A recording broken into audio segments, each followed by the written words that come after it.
जय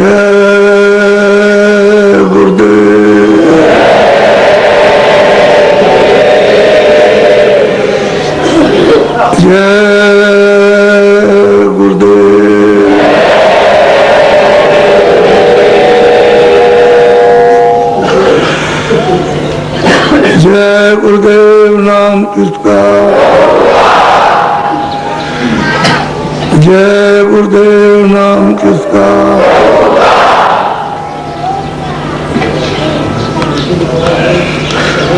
सतगुरु सतनाम तुम्हें कोला परनाम।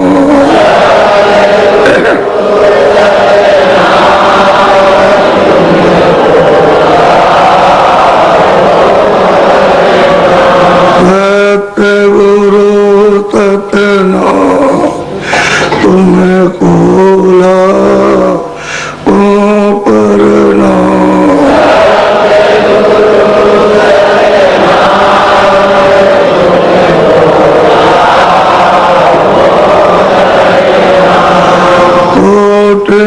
सूरज चांद सितारे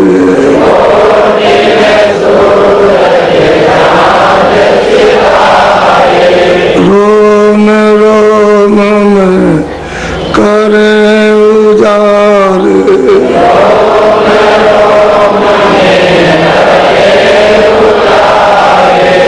सतपुरुष करता तुम्हें कोला परनाम।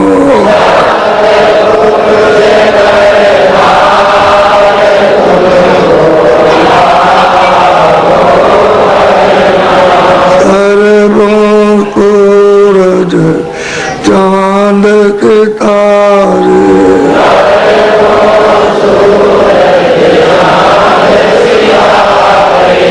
रोम रोम में करे उजारे।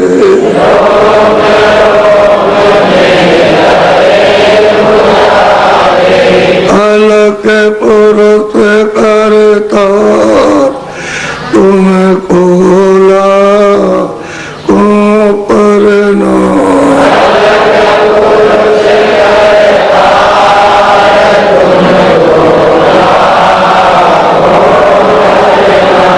खरबों सूरज चांद सितारे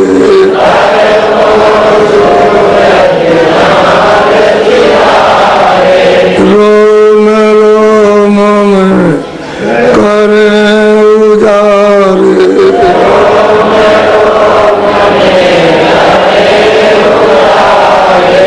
अगम पुरुष करता तुम्हें कोला परनाम।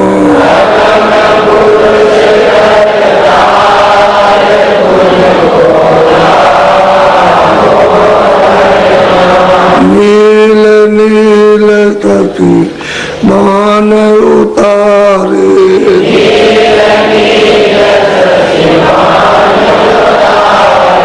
नील नील सती मान उतारे।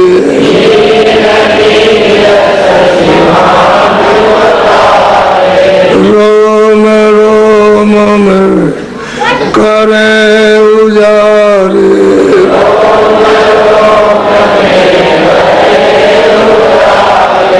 रोम रोम में करे उजारे।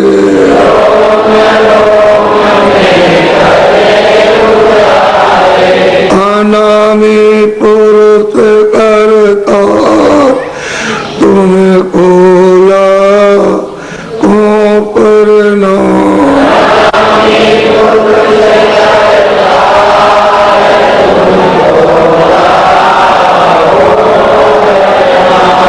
अनामी पुरुष करता तुम्हें कोला परनाम।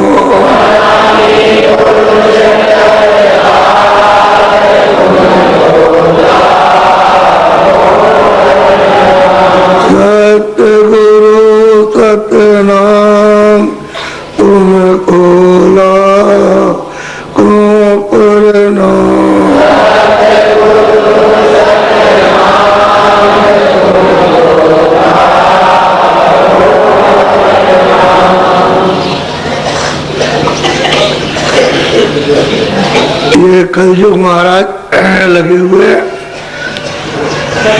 इसमें संतों की, महापुरुषों की कृपा हुई और वो यहाँ इस मनुष्य शरीर में आए और आकर उन्होंने सच्चे उस पिता का, सच्चे मालिक का पता भेद जीवों को बताया कि देखो तुम्हारा सच्चा मालिक वहां रहता है और सबका करता धरता उसने। तो यहाँ तुम्हारा कोई मालिक नहीं है, यहाँ जीवात्माओं का कोई पिता नहीं बन सकता।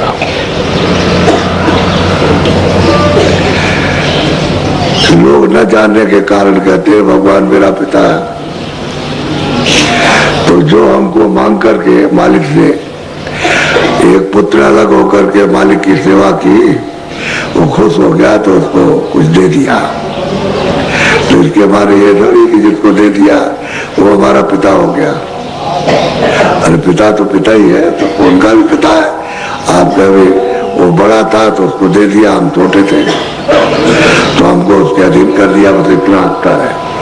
यहाँ आकर के हमको पता दिया। अभी दूसरे के देश में दूसरा कानून है और उसके देश में वो अपने कानून को बनाएगा, बिगाड़ेगा, बना भी देता है, बिगाड़ भी देता है, क्योंकि उसका यहाँ राज है। तो जो उसके कानून के मुताबिक चलेगा तो ठीक है। नहीं, ऋषि मुनि और योगी और योगेश्वर आते हैं तो उसी के हुक्म को बताने के लिए कि भाई कानून बदला जा रहा, तो अब तुम लोग सचेत और होशियार हो जाओ, खिलाफत करोगे तो सजा मिलेगी। बस आप उसकी खिलाफत तो सजा देता है। सही चीज ये है, लेकिन मालिक तो सबका वही है, उसी से सब कुछ हुआ और वही है सब। वो नहीं होता तो उससे कुछ नहीं होता, और जैसा पहले अब भी है वैसा ही है। तो ये कलयुग में अच्छा युग आया। सतयुग में, त्रेता द्वापर में ये भेद नहीं खुला था, और कलयुग में आकर के उनकी कृपा दया हो गई तो संतों या वो सत्पुरुष के अवतार, संत सत्पुरुष के अवतार। योगी योगी तो सत्पुरुष के अवतार नहीं है, वो तो देश के अधीन है। तो इसी देश का संदेश देंगे।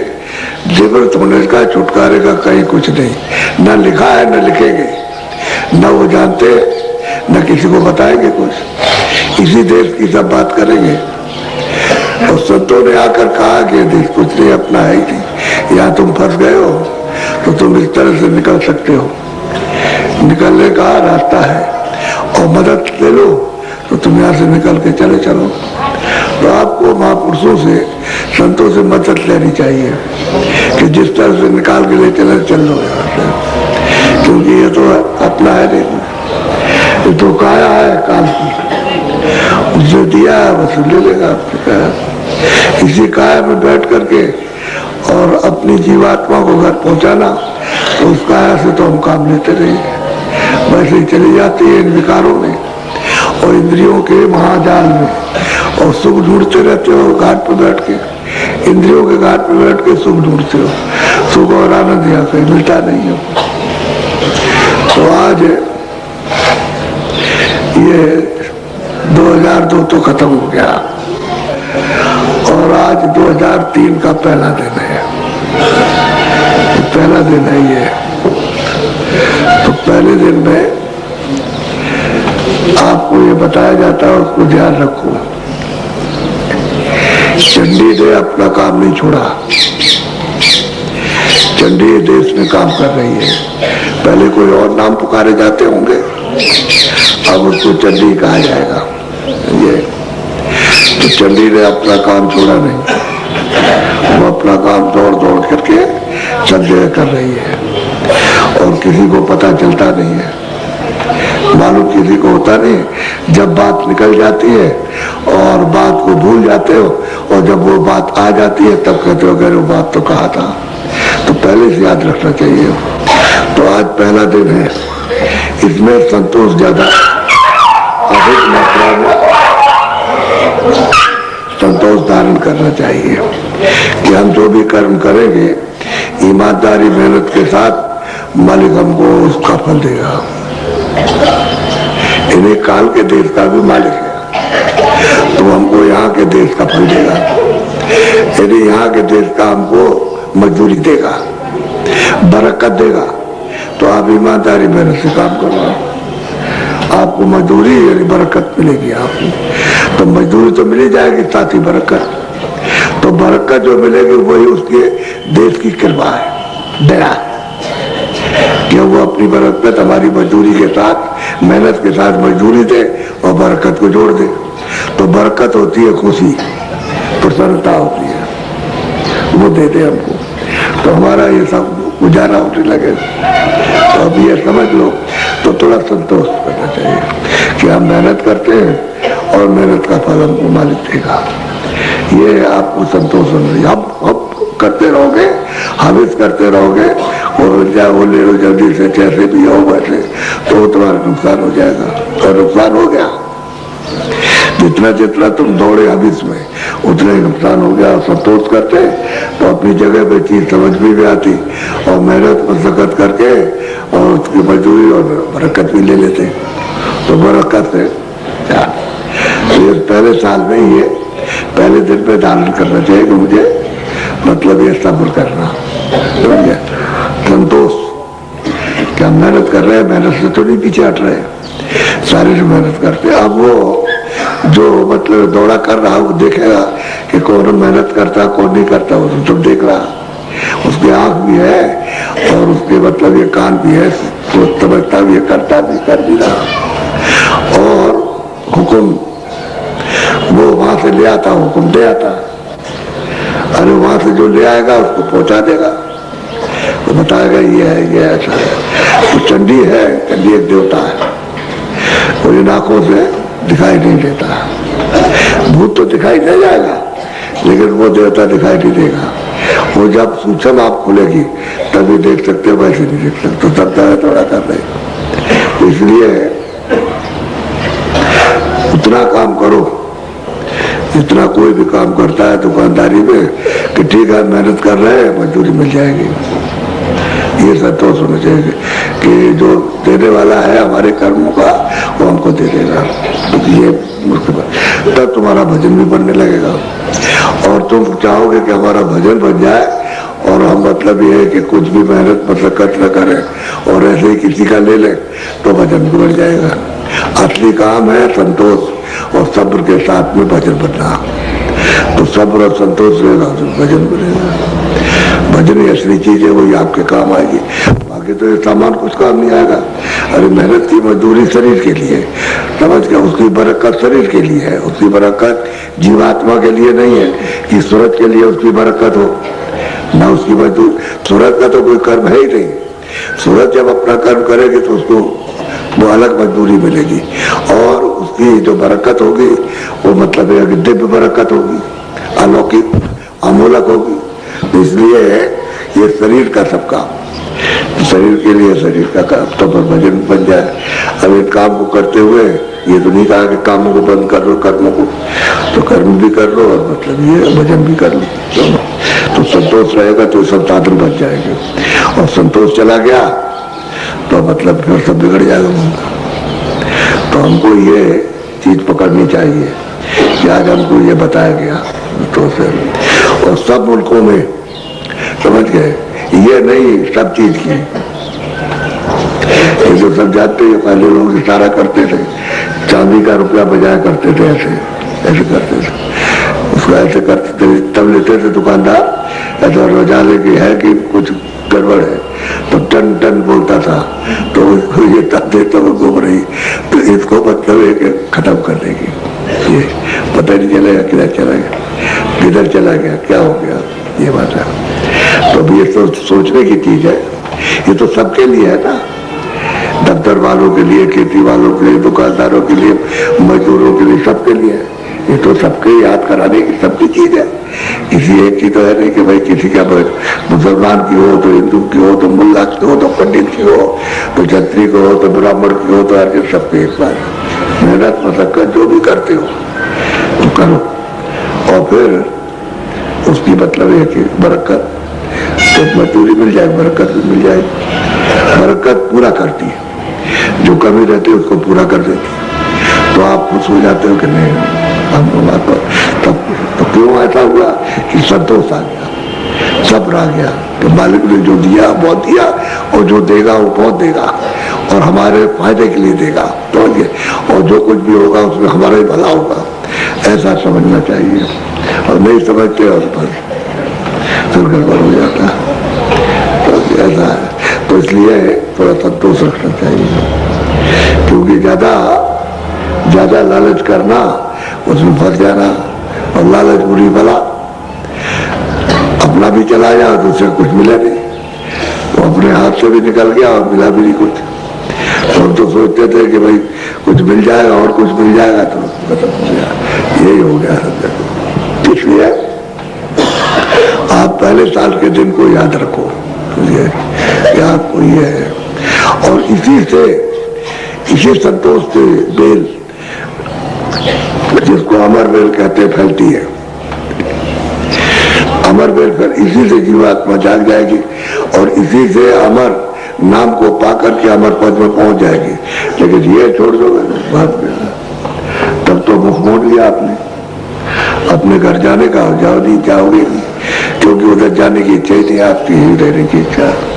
तो ये सब चीजें हैं आपके लिए बहुत अहम और गहन चीजें हैं, इसको रखना चाहिए। और सब लोग चिल्लाएंगे, ऐसा नहीं कि अमीर गरीब साहब, ये बात है।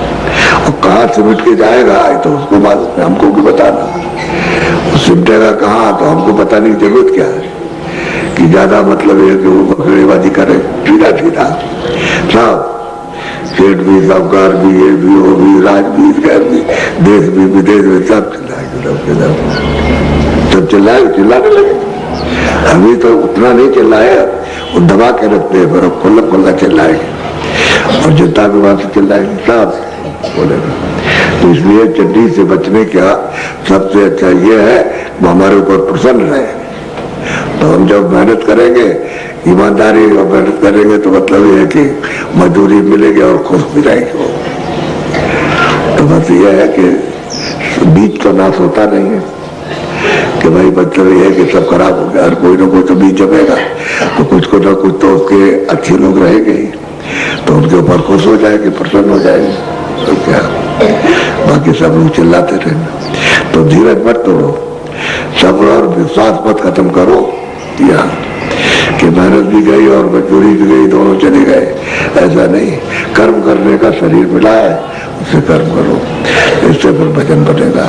अब आपको रोज कहा जाता है भजन करो, भजन कर लो, भजन कर लो, और फिर भी सब तरह की सुविधा है, लेट के भी कर लो, बैठ के भी कर लो, रजाई उड़ के, कम्बल उड़ के, समझ के जंगल पे करो, तुम घर में कर लो, कहीं करो, सुबह भी करो, शाम को कोई प्रतिबंध नहीं कि भाई नहीं इसी टाइम ही पर आपको करना, लेकिन 24 घंटे को तो समय दे देना चाहिए। यह है, इतना तो है कि 24 घंटे में समय उतना देना आपको भजन करने के लिए।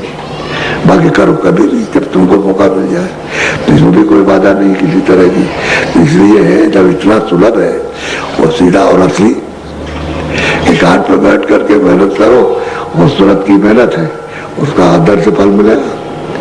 ये शरीर से करोगे, इंद्रियों के घाट पर बैठ के मन और चित्त और बुद्धि करेंगे, उस शरीर का फल मिलेगा। अलग अलग है, लेकिन शरीर का फल वो नहीं कि हम सूरत का, आत्मा का फल पा जाए, वो नहीं मिलेगा। तो जब वही क्रिया करोगे चेतन, क्योंकि ये जड़ क्रिया हो, चेतन क्रिया, जब उसको करोगे तो चेतन मिलेगा, जड़ करोगे तो जड़ मिलेगा। ये बाहर जो बनी बनाई वस्तु है या नई बनी है तुम बनाओगे, वो चीजें आपको मिल जाएंगी। चेतन चीज नहीं, चेतन इसमें कुछ है नहीं, चेतन तो इसमें लोप हो गया। ये तो सुरतें आई हुई है, तो इस मकान में आकर के अलोप हो गई, उसमें उसी के रूप हो गई, तो मिट्टी में से वो कैसे निकलेगी।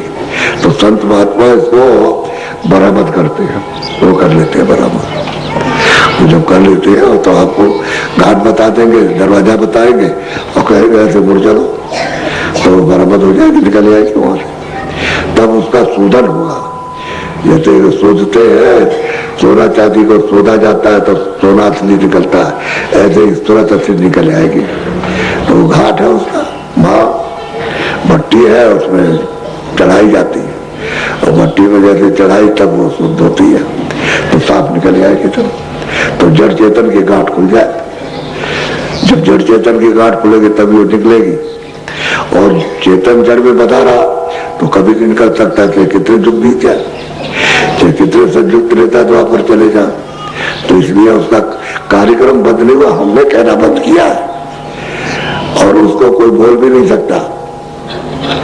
यदि उस वेद को कोई नहीं बोल सकता, क्योंकि वो चीज उसकी खिड़की नहीं है, न कोई जानता है। तो वो बराबर कार्यक्रम उसका चल रहा, और किस तरह से लोगों को जर्जर करेगी, पटकेगी, वो तो देखने वाला समय होगा। इसलिए जिसने ये कहा उसने सोच समझ के कहा, और नाम ही उसका ये रखा। और लोगों ने तो कोई नाम रखा नहीं कि धार्मिक लोगों ने। इसलिए जिसकी चीज है, जिसकी समझ में आई है, वो तो आपको समझा देगा, और बाकी कोई नहीं समझा। तो हमने पहले इशारा किया था तो हम लोग हंसते थे, अब भी हंसते, अब नहीं हंसते कोई भी। अब तो ये बोलते रहे तो अब नहीं हंसते, पहले हंसते थे। इसलिए पहले उनको उस पर बड़ा मान था, घमंड। घमंड में बुद्धि नष्ट हो जाती है, घमंड में विवेक नहीं रहता, तो घमंड में हंसते थे, कहा कुछ हमारे पास ही है, आप नहीं है बात। अब तो किसी समय में भी आंखें बंद हो गई, रात भर में सोच तबाह हो जाएगा, पता नहीं चलता है। तो ऐसा दृश्य, इसलिए भजन करो, संतोष, सब्र करो और फिर भजन करो, मेहनत करो, मेहनत कीजिए। ये तो आपसे नहीं कहा भाई कपड़े खाना मत खाओ, मत पहनो, ये नहीं, सब कुछ करो, लेकिन संतोष होना चाहिए। मेहनत के साथ में संतोष, कि हमको मालिक देख रहा और मेहनत करते हैं ईमानदारी के साथ में, और मतलब ये का मालिक कृपा करेगा तो मतलब आपको मजदूरी भी देगा, और कृपा भी करेगा तब बरकत मिल जाएगी। और बरकत की सब ख्वाहिश रखते हैं, जो इच्छा रखते हैं रोज मालिक की बरकत हो जाए, तो भजन से होगी, उससे पहचान भजन से होने लगती है। नहीं भजन करूंगा तो मुश्किल रहेगा। तो मैं तो आया था, अभी लोगों ने कहा कि आज पहला दिन चर्चा नहीं, मैं निकल के नहीं आता, कहा दिया इस बार ठंडी बहुत पड़ रही है, तो मैं कुछ हो रहा, कुछ अच्छा हो रहा था तो सब सर्दी घुस गई, अंदर चली गई, तो झगड़न पैदा हो गई, तो बड़ा मुश्किल है।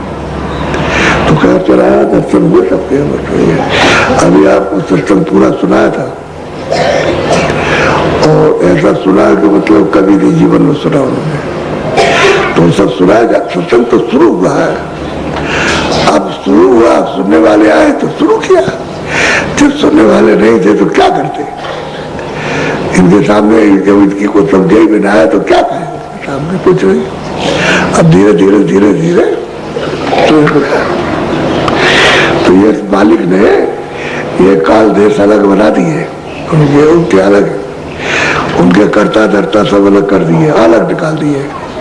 जैसे घर से बाप लड़कों को निकाल दे कि चले जाओ तुम, कोई बम्बई जाओ तो कोई वहां चले जाओ, गोवा जाओ, वही रहना, यहाँ मत आना, निकाल दिया उनको, आने के लिए मना कर दिया।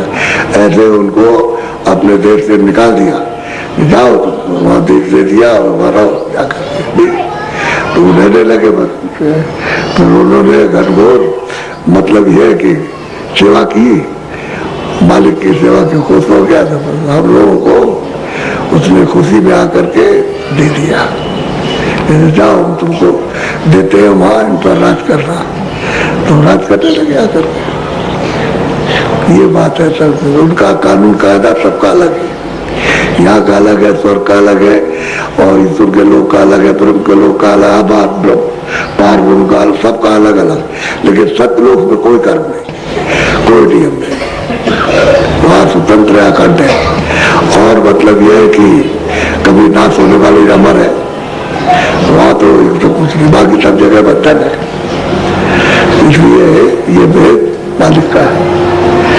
इसमें जब उस संतों को भेजेंगे और कृपा उनकी होगी तो तब कहेंगे कहा उन्होंने, और लोगों को ले गए तो आप लोग समझ पूछ करके, और यहाँ सब जगह वोट लगा रखे कि देखो शाकाहारी रहो, जो अपने खानदान के पिता और बाबा रहे, सब शाकाहारी रहे। ये तो अभी से शुरू किया सुधार। अभी कितने दिन हो गए, 35 साल हुए, पहले तो ऐसा नहीं था। पहले तो गाँव में जाइए कोई जाता भी नहीं था, और नाम ले लिए तो 20 बार सुनते थे।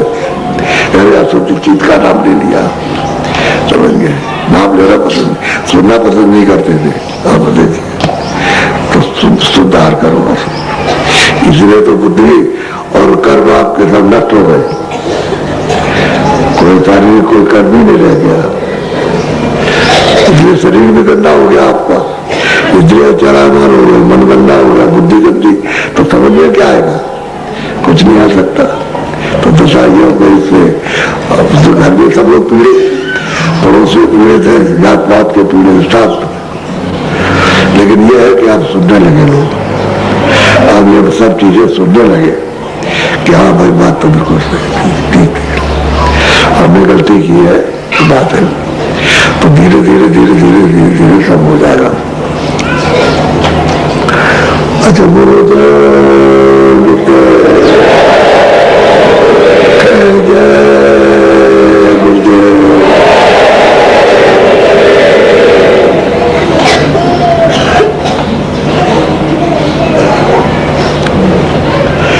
किसी की मृत्यु होने लगे, कोई भी जाने लगे, क्योंकि सबका समय अलग अलग है। कोई आज जाएगा, कोई 10 दिन बाद, कोई 10 महीने बाद। जब जाने लगे तो याद रखे कि और किसी को याद न करे, जिसने रास्ता बताया उसको याद करो, तो बहुत सुलभ, बहुत आसान और सीधा हो जाएगा, उसमें कोई परेशानी की बात नहीं। और भूल जाओगे तो फिर मतलब मुश्किल रहेगा, कठिन होगा। याद करना चाहिए, जैसे हम आपको याद करते हैं तो आप को भी याद करना चाहिए, क्योंकि याद करते तभी तो कहते हैं भजन कर लो। तो तभी तो बताते हैं कि भाई समय खराब मत करो, भजन करो। तो याद ही करते, पूछते भाई तुमने भजन क्यों नहीं किया, तो पूछते जब आते तो तुम्हारा चेहरा बताता कि तुमने भजन नहीं किया। तो पूछते तो है, तो याद रखते तभी तो पूछते। ऐसे याद करना चाहिए, मौत के वक्त में याद करना चाहिए, तो जल्दी काम हो जाएगा। और कहीं इधर उधर बस भटकते रहे तो निकल जाएगा। ये तो अभ्यास करना, असली अभ्यास करना है कि साथी को साथ रखना, और साथी को भूल गए तो बस में ढोला हो गया, तो ले जाएंगे चोट चुट्टे। चोट चुट्टे बहुत लगे हुए हैं, तमाम है जिनका कर्जा जब ले जाएंगे, और साथी को याद रखोगे तो कुछ नहीं होगा। तो साथी को साथ रखना चाहिए। ये मोटी बातें और सीधी साधी है। अब मैं तो अंदर जाऊंगा तो मतलब जकड़ पैदा हो रही है, इसको बचाना है। जैसा ये बदली है, अभी तक तो मैं जरा ठीक हो गया था, लेकिन ये जब हवा चलेगी और बादल आएगा तो थोड़ी तकलीफ होगी। चलने में तो ऐसे अच्छा किया कि आप लोगों ने दर्शन दिए, और दूर दूर से भी चल करके आ गए। ठीक किया, कोई बात नहीं, ऐसे दिन पर तो आई जा रही थी। फिर आ गए पूनम, तो पूनम को नाम दान होगा, बड़ी आती है पूनम। और क्या, अब कितने दिन रह गए पूनम के, सत्संग भी हो जाएगा, नाम दान भी हो जाएगा। आज पहले दिन नहीं जाएंगे, पूनम को देंगे, क्योंकि आपसे मतलब ये बात नहीं कही थी, पूनम के दिन का तो पूर्णमासी आ रही है, सत्संग में मिल जाएगा, नाम दान भी हो जाएगा।